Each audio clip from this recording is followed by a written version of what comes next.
Hello friends, my name is Neil Jaitwa, fitness expert team SFW the gym. 10 days boost your immunity में आज है day 5 और आज हम बात करने वाले स्प्राउट के बारे में।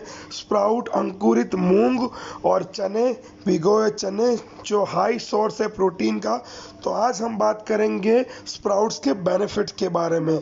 स्प्राउट्स हम हमेशा हमारी डाइट में ऐड करते आए हैं। तो स्प्राउट जो हमारी इम्यूनिटी सिस्टम बूस्ट करने में और बिल्ड करने में बहुत हेल्पफुल है।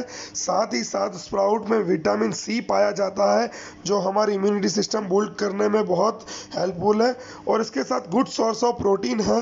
तो जो वेजिटेरियन लोग हैं वो स्प्राउट से अपना प्रोटीन कवर कर सकते हैं और इसके और भी हेल्थ बेनिफिशियल है। ये आपको वेट लॉस, आपकी आंखों की रोशनी बढ़ाने के लिए और एसिडिटी रिड्यूस करने में भी हेल्पफुल है। साथ ही साथ ये आपके ब्लड सर्कुलेशन को बूस्ट करता है और आपके हार्ट के लिए भी बहुत अच्छा है। और साथ ही साथ स्प्राउट खाने का बेस्ट टाइम है मॉर्निंग ब्रेकफास्ट, उसमें आप स्प्राउट ऐड कर सकते हो। Thank you so much team SFW, Neel Jethwa. Stay home, stay fit, stay healthy. Thank you so much.